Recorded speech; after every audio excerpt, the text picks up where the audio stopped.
Spearfishing, a sport, an art, an environmentally sound method of harvesting the sea's resources. Do not mistake the seemingly effortless manner in which the divers in this film find and subdue their quarry as being the norm. Far from it.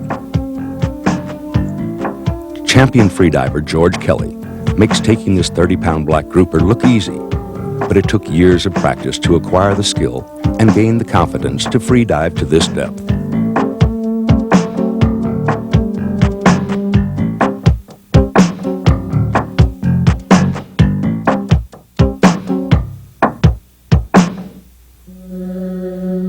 Pollution and overfishing now threaten what was once thought to be a limitless resource, the sea.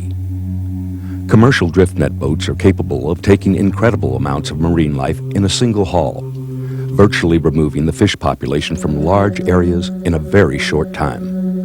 On a smaller scale, but with deadly efficiency, the fish trap has the same detrimental effect on the marine environment. These large wire cages non-selectively take both targeted food fish and non-targeted tropicals, whose role is essential to the health of the marine ecosystem. This trap was illegally set in 45 feet of water with the float line cut when it was discovered by our divers. These fish will get a second chance, but this is rare. The release of fish from an abandoned or illegally set trap is permitted, with prior consent from the Marine Patrol. Today's awareness of the need for healthy nutrition has placed new and staggering demands on the fishing industry. Few people realize, however, the incredible waste and damage created in fulfilling those demands. Spearfishing is closely regulated, with more laws being introduced yearly. The lack of a powerful lobby, like that employed by the commercial fishing industry, has resulted in inappropriate, discriminatory restrictions on spearfishing, although the annual spearfishing catch represents less than 0.5% of all fish taken by all other methods. Legislation is being finalized in accordance with the new Florida Keys National Marine Sanctuary Act, which may well prohibit spearfishing, while allowing other means of taking fish to continue. Active participation in the legislative process is essential to ensure equal rights for all divers. Large-scale commercial fishing is a fact of life, but present regulations and territorial limits need more consistent enforcement. The sport fishing industry has already felt the impact of overfishing, and its future, without proper conservation, is grim. The spearfisherman, without the protection of a lobby, is an easy target for restrictive legislation. But does he represent a significant threat to the environment? We think not. The sport of diving has many facets: photography, exploring shipwrecks, collecting tropical fish, with new ideas being devised each year. The elusive spiny lobster, highly regarded for its delicate flavor, combines the challenge of the hunt with an ultimate culinary reward. Spearfishing, in fact, gave rise to modern sport diving as we know it today. Spearfishing predates recorded history, although spearfishing underwater is relatively new, having originated in the 1930s. Early pioneers of the sport, like Bob Rowe, made their own spear guns. This is a Palm Beach long rifle. We used to make these back in the 50s because you couldn't get a good gun that was reliable, and so we used to make these. There was about a half a dozen of us that was interested in spearfishing. The equipment of today is a far cry from the rudimentary tools available at that time. Today's spearfishermen have safe, well-engineered equipment to dive with. Meet Art Pinder, legendary spearfishing champion. Art began diving before masks, snorkels, and fins were invented. Back then, diving was truly an adventure into the unknown. Spearfishing competitions were major dive events, reaching their peak in the 1960s. Art competed and won many free-diving spearfishing meets, beginning in 1948. And in 1983, after 35 years of competition, he won the National Spearfishing Championship. Although he no longer competes, he still loves the sport and spearfishes often. Though spearfishing can be done using scuba or while breath hold diving, finding the fish is of prime importance. Freedivers are often towed behind the boat or swim along the surface, scanning the seascape for a suitable target. The scuba diver will generally go to a specific location or an artificial reef known to support edible fish, like grouper.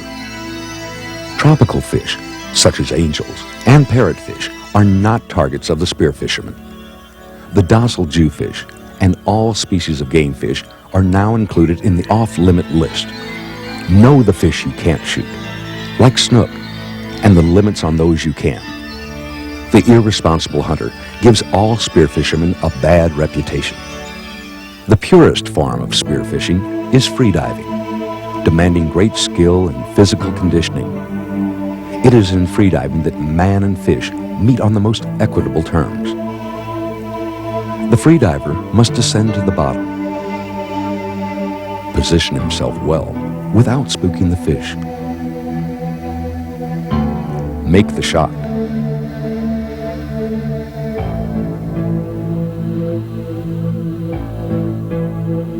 retrieve and control his catch, and ascend to the surface, all on a single breath. This sequence of events will typically take from 45 seconds to well over 1 minute for the experienced freediver. For those wishing to test their skill, spearfishing can be a competitive sport. Freediving or breath hold diving competitions are held on state and national levels. National championships are conducted each year, with Hawaii, California, or Florida typically hosting these highly competitive events. Other countries, like Italy, site of the 1989 World Meet, draw large crowds and top freedivers from the entire world. You're still swinging fish. There's your champion. There's your champion right there. In Europe, competitive spearfishermen are considered to be sports heroes. Other than the spear gun, which we will discuss later, the freediver's equipment can be quite simple. Just the basic mask, fins, snorkel, weight, and gloves. Experienced freedivers, like Craig Swavely, use low-volume masks for ease of pressure equalization, large-bore snorkels for unrestricted breathing and clearing, and long, flexible fins for slow yet powerful strokes. The diver is generally weighted to be neutrally buoyant at the midpoint of his average working depth. The single most important piece of equipment is the spear gun. Many different types are produced by a number of manufacturers, with each diver having his particular favorite. Most guns, such as this popular A.B. Biller model, are powered by rubber bands with a trigger release. Free shaft guns are generally used for bottom-dwelling fish and under conditions where the diver can retrieve his shaft should the fish swim off. A wounded grouper will usually swim to a hiding place in the reef, giving the diver an opportunity to reload for another shot.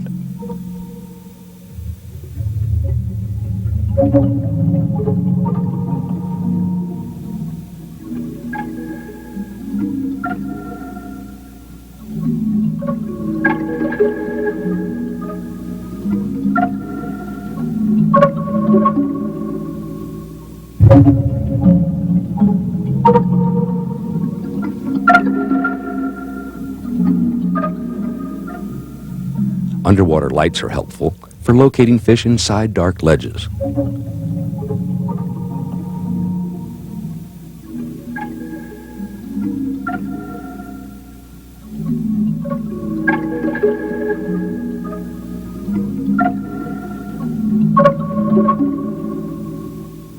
Proper selection of the shaft is also important. Experienced divers choose stainless spring steel shafts for their resistance to bending.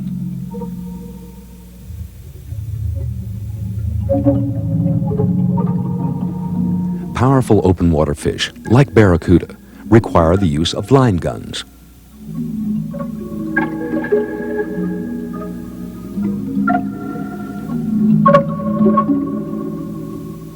Other open or midwater species include amberjack, permit, pompano, and cobia, which when wounded will swim away from the diver if not secured by a line. Cobia are commonly found swimming above wrecks and with manta rays. Divers also use metal-bodied guns, with both line and free shaft models being offered. Metal guns offer less drag in the water due to the smaller barrel thickness. These are, however, more susceptible to the corrosion caused by saltwater electrolysis than are the mahogany or teak guns.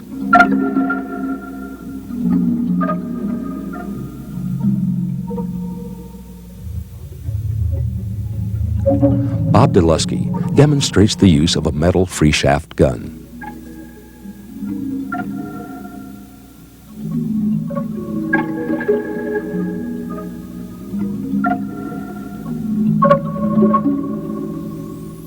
The Hawaiian sling is another approach to spearfishing.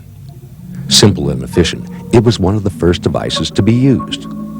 Virtually unchanged for many decades, the Hawaiian sling enjoys widespread popularity to this day and is used extensively in areas where trigger-activated guns are prohibited. Another device, the pole spear, is also widely used. Though limited in range and generally used for smaller fish, the pole spear is nonetheless an effective spearfishing method. Pneumatic and spring-powered guns are also available, but are not widely used in saltwater.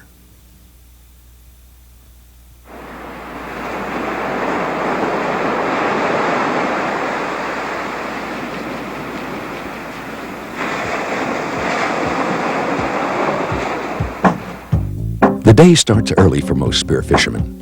Excitement builds as hopes rise for a successful day on the water. Spear fishermen like to beat others to their favorite spots. We're there. Tell me what you got on the bottom. I think I just caught. Ooh, I just marked fish there. Ooh, fish. These exciting journeys into the underwater realm, along with the camaraderie shared in and on the water, provide a rich and rewarding experience.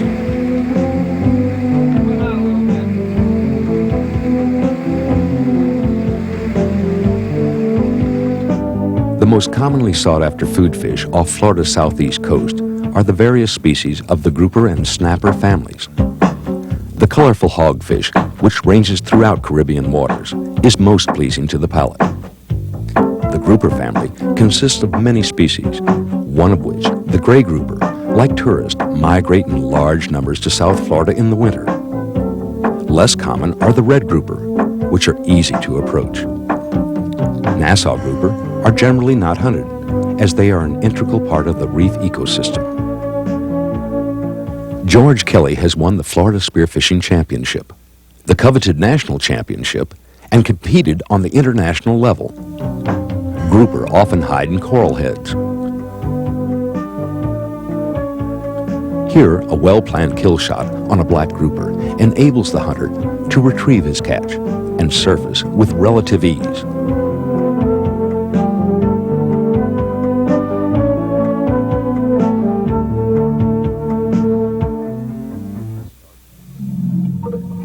Once startled, the fast-moving grouper becomes a most elusive target. Even deft camera work does not fully capture the action, as this grouper flees the diver. Once I got good at catching lobster, I tried spearfishing. I'm just learning, so I run down a mental checklist. Slinging my gun to free my hands, keeping the fighting fish away from my mask and regulator, and remembering to check my air and time when I'm so excited. Each time it gets more automatic, and I get better at it. I want women to know we can do this too.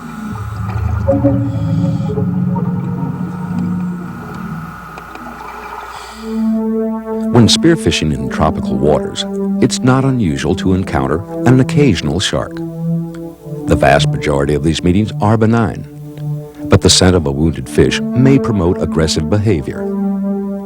In most cases, this aggression is focused on the speared fish.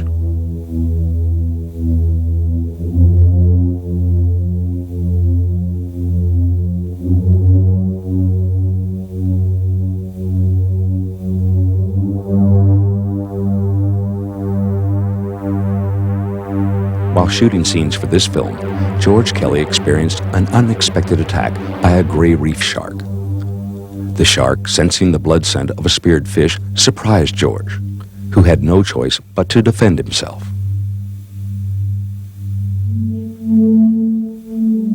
This shark had to be shot a second time before it was safe to bring it into the boat.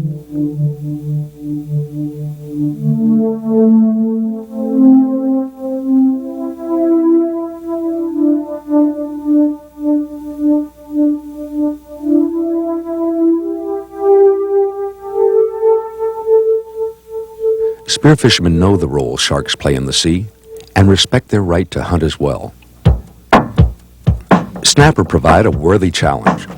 These fast-moving mangrove or gray snapper are difficult to stalk and spear, as is the mutton snapper.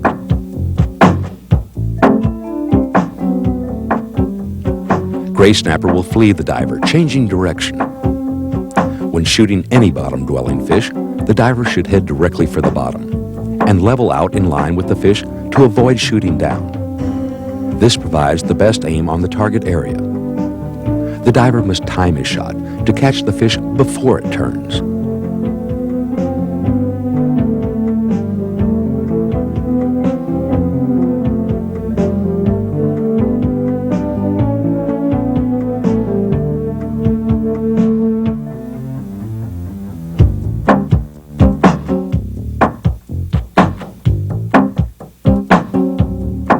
The mangrove snapper appears gray in the filtered light at depth. On the surface, the reddish hue is now evident. On a moving fish, aim slightly in front or lead the fish, timing your shot to land in the upper part of the head, between the eye and gills. Generally difficult to approach, mutton snapper put up a strong and determined fight. A successful shot on one of these fish is rewarding to any hunter.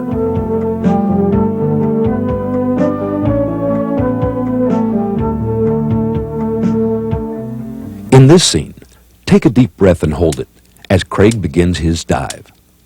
Even while just sitting, you can quickly gain an impression of the conditioning required for prolonged freediving. Being in good shape is important, but like any sport, having the right mental attitude is critical. I think learning to relax and adapt to that unusual environment is probably one of the most important aspects of freediving. With experience, you can overcome that feeling of needing air and prolong your dive. Beginners should start in 20 feet of water and build up slowly. Swimming laps underwater in a pool is great training for this sport.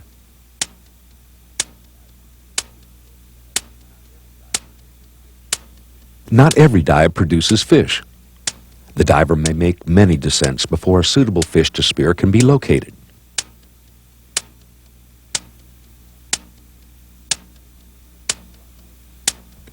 If a fish is spotted from the surface, it may swim off before the diver can reach it or get within shooting range. Even with the aid of scuba, there are no guarantees.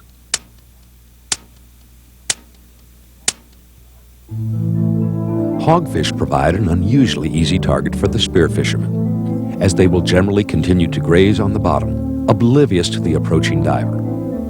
Most other species are not so obliging. George Kelly demonstrates a high degree of skill and experience in this shooting sequence.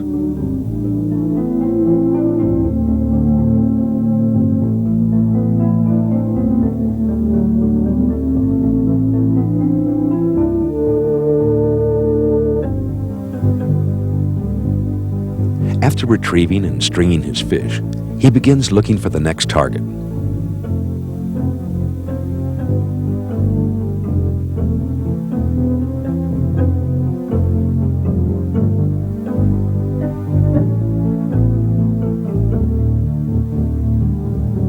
While returning to the surface, he begins to reload, reducing his time to return for the next dive.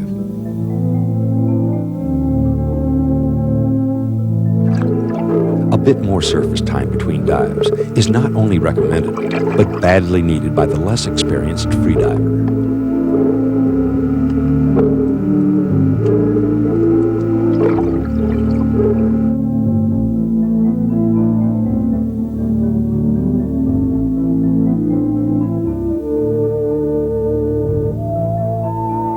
Since hogfish provide such a willing target, care should be taken to select the more mature fish present. This is a good idea for all fish. Divers should be mindful of the potential danger of predators when trailing a stringer of shark and barracuda snacks. When scuba diving with a float, it is best to attach the stringer to a float line, thus removing the danger of attack on the diver.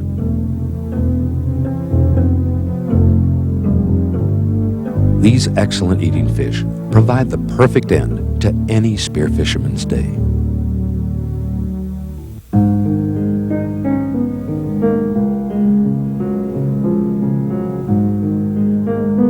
Diving is more than spearing fish. The feeling of complete freedom in this three-dimensional environment and the serenity and quiet beauty of the underwater world combine to give the diver a feeling of oneness with nature.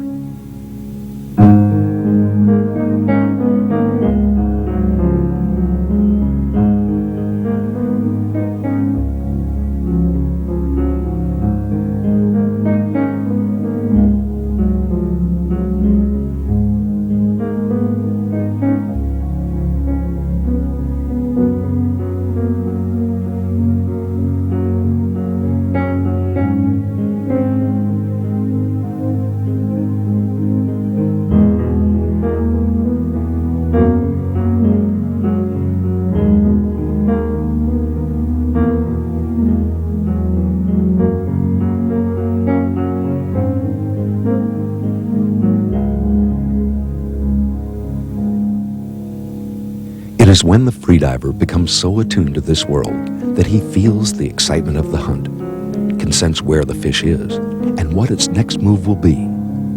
This knowledge comes from many days in the sea and many dives. Most spearfishermen respect the ocean and its creatures. They admire the power, speed, and grace of their prey, and do not kill indiscriminately.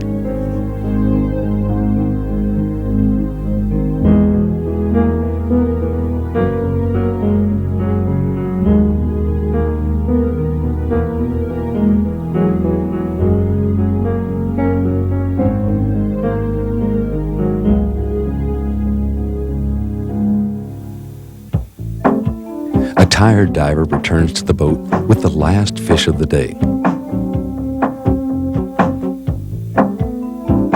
The atmosphere on the boat returning home after a successful day of spearfishing is usually one of happy conversation, recalling the events of the day. Tall tales abound. The perfect end to a perfect day. Everyone pitches in and gets involved. A day on the water makes everyone hungry, and a freshly speared fish for dinner is one of the best rewards of a day in the ocean. Spearfishing is an art and a sport, practiced with concern for our ocean environment. Men and women, young and old alike, can participate. It helps to stay in shape, dive often, and learn all you can. A 50-pound grouper like this one can be your reward. Few encounters can compare with total immersion in the underwater world. The closer the diver comes to the unhurried rhythm of his surroundings, the more productive and rewarding his experience will be. Through this bond with the environment, skill, respect, and conservation are naturally fostered. Share in the adventure. Come dive with a spearfisherman. Become one yourself and enjoy this wonderful water planet and more of what it has to offer.